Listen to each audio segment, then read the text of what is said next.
Right, now welcome back to the State of the Nation, and of course this is our second segment of this, and this is where we talk about matters, politics and everything in between. My goodness, what a week we have had from the politics of goonism. It's begun from Olkalau to Nakuru and all the way to Homa Bay. The fundamental question, however, remains: what are the authorities doing to curb the rising menace in the country? And of course, to help me unpack this discussion is my guest, Patrick Ngige, youth and governance advocate. Asante sana for making time. Well, the recent unfolding is something that has really, shocked a lot of people and continue to shock even the nation. The rise of goonism. We have seen many political rallies and of course even politicians being targeted as a result of this, the rising menace of goonism in the country. Where are we heading as a nation? Okay, good evening, and thank you for having me. Mm-hmm. When we talk about goonism, mm-hmm. it's actually not something new. Mm-hmm. It is something that has been happening for decades now in Kenya. Even when you look back at the 1991 multi-party, the fight for multi-party elections, mm-hmm. we saw that the government, there was state-led political violence. And essentially when you're talking about goonism, it is political violence. Mm-hmm. It is just that now the term goonism is the most popular at this particular time. And therefore, to answer your question, we are not headed in a good place as a country, because when we have political violence and the government is not doing adequately enough mm-hmm. to curb this menace, we are not heading in a good direction.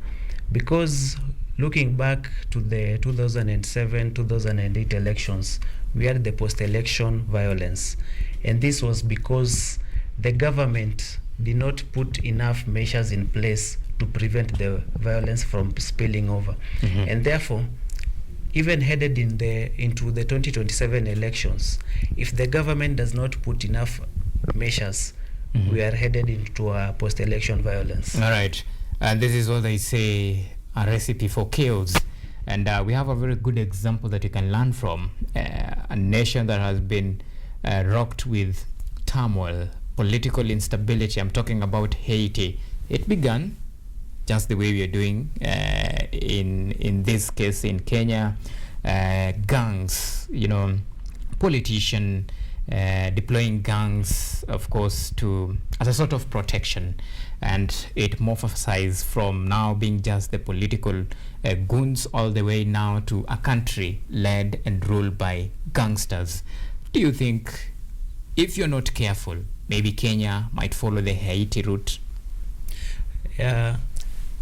When you talk about gangs, we have to put in mind that Kenya is not a special country. Mm-hmm. And therefore, whatever happened in Haiti can also happen here in Kenya. Mm-hmm. Because from recent reports, there are over 104 gangs in Kenya. Mm-hmm. And there might be more than that. Those are the reported numbers, 104. All right. And therefore, you find these gangs, they have financial support, they have logistical support, and mostly it comes from politicians and supporters of politicians who want to preserve that power mm-hmm. and to protect the interests of the politicians. And therefore, if you're not careful to deal with these gangs, mm-hmm. we can head the Haiti way. Mm-hmm. We are not a special country. All right. Yes, and the irony is that Kenya was part of a UN mission mm-hmm. to end the chaos that are in Haiti. All right. But we are not doing introspection to mm-hmm. look into our country. All right. And of course, the traded accusation from each party. The opposition says the goons are being sponsored by the government. The government side blames the opposition for orchestrating goons in this manner. When you see the traded accusation from both sides of the divide, what does it tell about a nation that is governed by the rule of law, which is very supreme, because Kenya has a very robust constitution, and it clearly states how a country should be governed. When you look at all the unfolding that is happening, do you think probably we have really sunk so low as a nation? The blame game is to be expected. It's not out of the ordinary. That is it's the gameplay of the politicians. No one wants to take responsibility, either in the government side or in the opposition side. But we have to look at the government, because the buck stops with the government, and therefore you find the government is the one that has the institutions. It has the Kenya Police Service, it has the Directorate of Criminal Investigation, it has the EACC, it has the National Cohesion and Integration Commission. And as much as those are independent bodies, the government gives guidelines. And when there is political will, these institutions will work. And therefore, as much as there might be elements within the opposition that have goons, elements within the government that have goons, the buck stops with the government. It has to do more through the institution established by the Constitution. And to answer your question, when you look at the preamble of the Constitution, there are aspirations that have been set by the founders of the Constitution, and which the Kenyan people played a huge role. And therefore, one of these is the rule of law. And when we have goons and these criminal gangs in the country, we are saying that there is a lack of rule of law. And the rule of law essentially is that the law needs to apply to everyone. Whether you're in government, whether you're in opposition, whether you're the president, the deputy president, it doesn't matter who you are, the law has to apply to everyone. And if you look keenly, you will find that it is only the small fish that get arrested.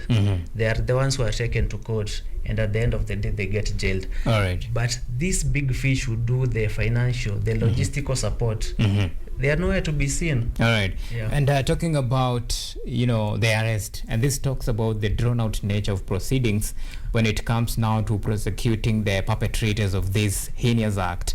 We have seen time and again very senior politicians in the country making a very reckless remarks that many believe this could ignite or even incite a community to rise against community, all in the name of depending on which side you come from, those from the government and of course those from the opposition. And of course, when you look at this all nature, the drawn out nature of proceedings, the institutions mandated with the responsibility of either investigating these cases and even arresting the offenders of this act, they drag in this quest for justice and trying to balance who is right and who is wrong.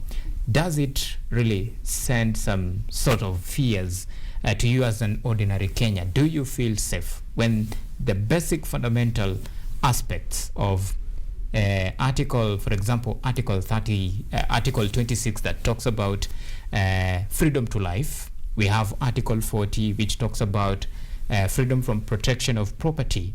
All this, when you see the act of goons, even some have lost their lives as a result. We have seen properties being damaged as a result. Does it really, send shivers to you as an ordinary person about the state of affairs right now? Yeah, as an ordinary citizen, we have to be afraid, and you'll be fearful because one thing, you do not have the resources to protect yourself. Because when we are talking about an ordinary citizen, citizens come into a social contract with their government where they give up some of their rights so that they can be protected, so that we do not live in a scenario where it is survival for the fittest or where there are no rules and the end justifies the means. All right. And therefore, as a citizen, you cannot go to a political rally and be comfortable there because you do not know, will there be violence? Will the goons come to cause chaos? And I'm glad you have mentioned some of the articles. There's also this Article 29C, which talks about freedom and protection of the person. It talks about the protection of an individual from public and private sources. When you're talking about goons, that is private sources of violence. And this is one thing that we do not get protection from enough. When you're talking about public sources, we have the police. Because there have been some instances where you find the police working hand in hand with the goons. And therefore the question is, are the police there to intimidate you, or are they there to protect you? If they are working with the goons, then who will protect the citizen? Now, talking about protection, this raises a very fundamental question.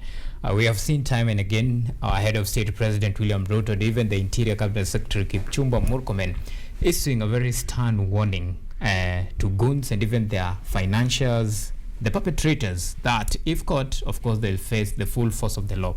This, to some extent, should serve as some sort of relief to Kenyans who worry about the rising act of goonism in the country.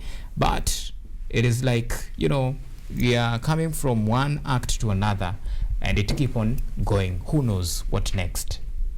And even the institutions like the NCIC, a very body that has been mandated with the responsibility, of course, of investigating all this act. Do you think this institution, to some extent, are toothless dog, if I may say? Yeah. When we talk about the NCIC, the problem with NCIC is that it deals only with civil matters. And therefore, when a matter extends to criminality, its mandate ends there. And therefore, here is where the DCI comes in, the National Police Service comes in.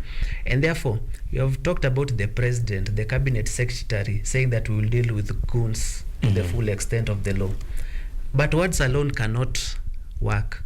Because for one thing, you find that people in the political camp of the president, for example, right now there are allegations against some members from Homa Bay, some members of parliament from Homa Bay, about sponsoring the violence that was witnessed during the weekend in Homa Bay. But even on the opposition side, we have allegations against, let's say, Honorable Kagushia, because of the remarks he made. So you find that as much as words are being spoken, those words are not enough. We need to see action. And as I had mentioned earlier, we cannot deal with goonism if we are just looking at the small fish. Because before we reach the person who throws the stone or picks a stick to beat someone, we have a chain behind that person. We have the person who finances, we have the person who provides transport, we have the person who provides the weapons that will be used, and we have the person who mobilizes. Okay. So the person who goes to throw the stone is the last person, or is the last link of that chain. And therefore, if we do not deal with this whole chain, there's nothing we are doing. All right, even as we wind up, what does it take to end this madness completely? Yeah. So there are a few things that we need to look at. For example, goonism is just a symptom. It's not the disease. The disease, I would say, one is the lack of credible national values. Because for us, national values have just become a suggestion, but we do not implement them, or they are not inculcated into us. Because for a value, it has to be new. For example, I don't know if you watch football. During this recent World Cup, if you watch after the Japanese, when the Japanese had a game, after that match, their fans were collecting rubbish and litter from the stadium, and it's not their job. So in Kenya, we have to ask ourselves, which national values do we look at? The second thing is the youth unemployment. It is a very, very major issue. And it is something that will explode in the future if it is not well looked into. Because you find that, for example, from statistics from the Kenya Bureau of Statistics and from the Federation of Kenyan Employers, you find that over 1 million youths or young people get into the job market every year. Okay. But only 20% get into formal employment and 80% are in the informal employment. Right. So for us to deal with this and the poverty that is within Kenya, we have to invest so much in the informal sector. All right. Thank you so much for making time to shed some light into this very important discussion about the state of the nation. And of course, tonight we are focusing, or rather tilting our lenses to the ongoing madness in the country, the issue of goonism that is really disturbing a lot.